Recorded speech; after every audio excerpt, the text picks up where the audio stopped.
Oke, di video kali ini saya bakalan ngejelasin buat kalian gimana caranya perawatan aki basah yang ada korosi atau jamur. Langkah pertama yang harus kita lakukan di sini adalah kita cek dulu untuk kerak ataupun posisi jamur yang menempel pada bracket aki, tunggul aki maupun pada bodi kendaraan. Setelah kita cek, kita bakalan ngebongkar untuk bracket aki. Posisi negatif aki dibuka, sama positifnya juga dibuka.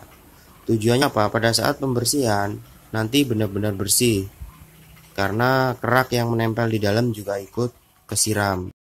Setelah tunggul negatif maupun positifnya terbuka, kita siapkan atau kita ambil di sini untuk air panasnya. Sini saya ngambilnya dari dispenser ya. Tapi kalau teman-teman nggak punya dispenser, boleh direbus dulu airnya benar-benar mendidih, baru nanti disiramkan. Oke, langkah berikutnya bakalan kita bersihkan kabel aki maupun tunggul aki dengan air panas. Di sini cukup disiram aja, dikit-dikit aja biar merata. Jadi si kerak yang menempel pada tunggul aki itu benar-benar hilang. Biasanya keraknya atau jamurnya itu juga nempelnya di bracket aki maupun di samping-samping dari akinya itu, karena yang tipe basah atau hybrid maupun premium dari aki sendiri itu ada namanya penguapan. Jadi kalau misalnya mobil nyala nih, mobil nyala ada pengisian dari dinamo jalan, otomatis kan ada arus keluar dan arus masuk. Jadi untuk air akinya sendiri dia bakalan nguap lah.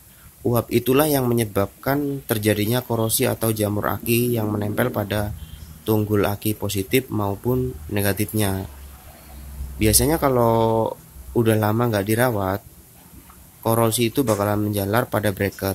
Di sini yang paling parah biasanya bracketnya nyampe patah kayak gitu. Oke, langkah berikutnya yang harus kita lakukan setelah proses penyiraman pada kabel aki yaitu adalah pembersihan yang kedua menggunakan amplas. Tujuannya apa? Pada saat penyiraman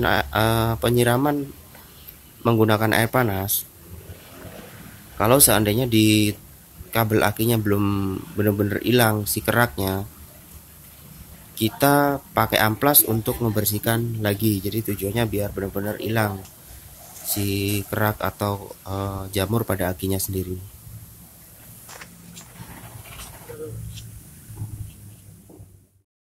Ini adalah aki yang udah banyak korosinya. Jadi di kabel positif maupun negatif banyak banget korosinya. Kita siram aja pakai air panas.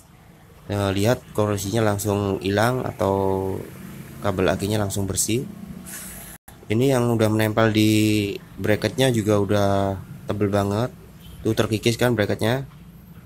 Jadi buat teman-teman kalau misalnya ngerawat aki, setidaknya 2 bulan sekali lah dibuka, dicek sambil dibersihin untuk air akinya. Biasanya kalau untuk jamurnya udah menempel padat pada tunggul positif maupun negatif, itu mengganggu juga buat saat starter, jadi agak berat atau nggak bisa sama sekali. Jadi buat teman-teman kalau seandainya ngebersihinnya dilepas, lebih bagusnya juga untuk tunggul positif dan negatif dari akinya itu dibersihkan sekalian pakai amplas, biar sisa-sisa korosi yang menempel itu benar-benar hilang. Jadi cukup diputar aja atau dibersihkan, digosok pelan-pelan. Nanti untuk tunggulnya bakalan bersih sendiri. Ini untuk positif dari akinya ya. Nanti berikutnya bakalan saya bersihkan juga untuk negatifnya. Setelah semuanya dua-duanya benar-benar bersih, baru nanti proses pemasangan pada kabel aki positif maupun di negatifnya kayak gitu. Hasilnya tuh ceker gitu juga, tapi 55 ada kira apa.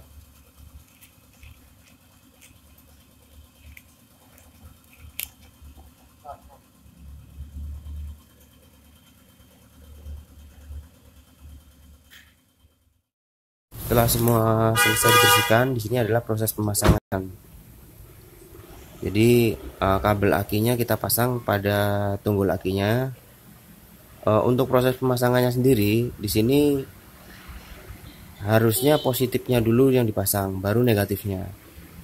Tujuannya apa? Kalau seandainya kita masang negatif dulu baru positif, suatu saat kita lupa kunci yang kita pegang nempel kepada bodi, itu bakalan terjadi percikan bunga api atau konsleting. Tapi kalau kita pasang positifnya dulu, negatifnya terakhiran, seandainya kunci kita nempel ke bodi pun itu nggak bakalan ada yang namanya konsleting atau percikan listrik, karena negatif dari akinya itu belum terpasang, jadi relatif lebih aman. Jadi buat kalian informasi aja, kalau seandainya mau masang aki itu sebaiknya dipasang positifnya dulu baru negatif. Dan untuk melepas aki sendiri itu lepas negatifnya dulu baru positif, kayak gitu. Jadi kebalikannya kalau untuk ngelepas itu negatif dulu baru positif. Kurang lebih sih sama fungsinya atau tujuannya sama. Suatu saat kita melepas positif dulu, kunci yang kita pegang nempel pada bodi, otomatis bakal terjadi percikan bunga api atau konsleting. Kurang lebih sama seperti itu. Oke, terima kasih. Assalamualaikum warahmatullahi wabarakatuh.